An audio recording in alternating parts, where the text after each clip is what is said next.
What is going on, guys, and welcome back to Baker's DIY Lifestyle. So this video is the first video in a three-part series that we are going to call A Tale of Two Bathrooms. So this project was started because a lady just bought this house. She hasn't moved into it yet, but she knew that she wanted to upgrade her bathrooms. So in this current bathroom that we are working in right now, this is not her master, but it is the only bathroom in the house that has the shower and tub combo.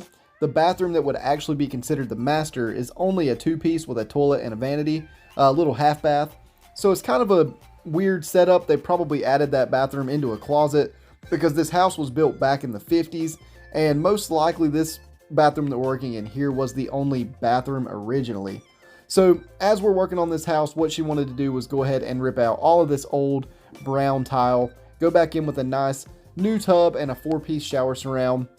But the first thing we have to do is demo everything. So the crazy thing about this bathroom is it was installed to not come back apart.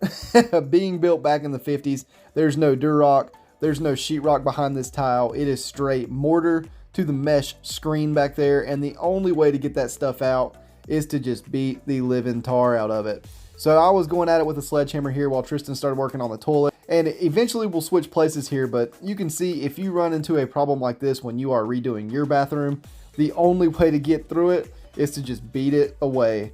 One other thing you could try is to cut a little bit bigger around the drywall if you can get to the mesh and try to pull it out. But that stuff was so solid that whenever we were pulling the mesh, we were actually moving the studs, and it started cracking the drywall in their closet and in her other bedroom. So eventually that's not going to matter, and you'll see exactly why when we get to that point. But right here we went ahead and switched off, and I went ahead and started working on the vanity. So our goal for this part of the video is just to show you guys all of the demolition that is involved with any kind of bathroom reno. If you're going to be taking it all the way down to the drywall and subfloor, you're going to want to get every possible thing you can out of the bathroom so that you'll have a clean slate to start working whenever you go put everything back together. So this bathroom was remodeled before she moved in, but the crazy thing is we'll find out that one of the floor joists were actually cut from the original plumber, and the floor has a nice banana-shaped bow in it where the toilet has been leaking, the toilet was rocking, and the people that came in and did her quote-unquote renovation, all they did was lay a 1/4-inch piece of plywood down on the floor, put new floor in, they took the previous owner's money, and they left. They didn't address any of the actual structural problems. They didn't address any of the issues that was causing the toilet to rock and make the water leak into the floor in the first place. So we had the joy of getting up under the house in the next video, and I will show you guys how to jack up a house, reattach a joist, or put a brace underneath it, which is what we chose to do. Hopefully by the end of this series, you guys will learn a ton about some of the things that you could find whenever you start a bathroom renovation. So as of right now, we have not done a single bathroom that did not need subfloor repair.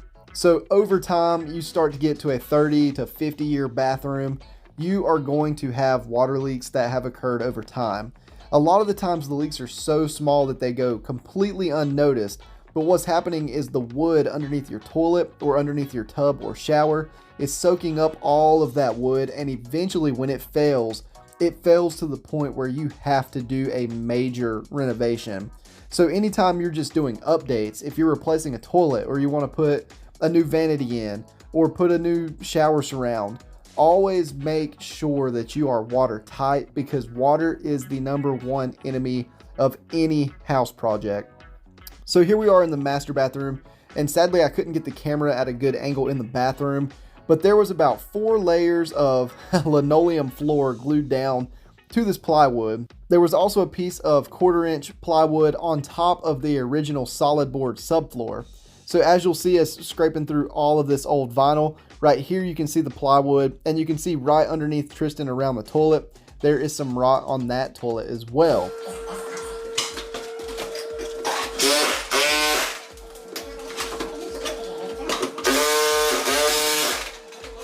So we're back here in the main bathroom for another day.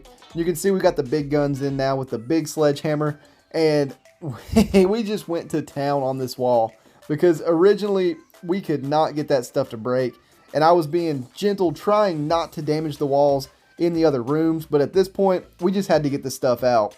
So The sledgehammer is hitting the wall so hard that by the time we were done, we ended up having to replace an entire sheet of drywall on the other side of the bedroom wall, and also to the right. The entire wall in the closet was completely destroyed just from all the vibration and the movement of the sledgehammer hitting the studs. So again, if you're tackling a project like this, if you're on an exterior wall, it's not as big of a deal unless you have brick or something that could possibly crack whenever you're swinging the sledgehammer. So just be very aware of what is behind your walls whenever you start tackling a project like this. Or like I say, if there's some way you can get into the wall and try to pull it down to make it a little bit easier. I mean, you can try something. If you know anything else, definitely leave it down in the comments to help some other people out, because this was the best way we found to do it, and it was very destructive. So we had a ton of weight here. There was probably an inch thick of mortar embedded into that wire mesh on the wall, plus the weight of the tiles. And of course, they are not tiles from today. They are about half an inch thick, and they are heavy. So back into the master bathroom, while the guys were smashing out that tile, I was in here trying to get down to where I could see what was rotten in the subfloor to see what we were going to have to repair. If you can see right around the toilet flange, you can tell that there's not much wood left. So I went through the plywood there, and I've made it down to the solid board. And here we go, ripping some more pieces out there. But that'll be it for the subfloor in this video. So the last thing that we are going to film for our demo is getting this old tub out. And if you are dealing with a cast iron tub like this, you either need to get about 8 of your buddies to come help you lift that thing out, or do what we do and go ahead and get a Sawzall and a few extra metal cutting blades, because that cast iron will destroy your blades. Right there, I tried a cutoff wheel, and that thing was not even touching that cast iron. The Sawzall was definitely the better option, and it went a whole lot faster, even though it still took a long time. But this is going to be the end of the demolition part of this series. What I wanted to showcase here was just getting everything out of the bathroom, show the steps on how to get rid of that tile, how to get rid of an old cast iron tub, some of the things that you'll run into with your subfloor, and that pretty much covered all of it. In the next video, we're going to show you how to jack up the house. We're going to add a post and a block underneath the house to support this bathroom so that we can replace this subfloor, replace the subfloor in the other bathroom, and get everything structurally sound. You need to make sure you are solid from the ground up so that your floor doesn't have any sagging, any rocking, any bowing, because anything that could create a crack over time is going to allow water to get into your subfloor, and that is not good. But with that, I hope you guys enjoyed this demolition. Be sure to subscribe so you don't miss the rest of the content. And if you have any questions about your own bathroom demo, please leave them below. And I will see you guys in part number 2 of A Tale of Two Bathrooms. Thanks for watching.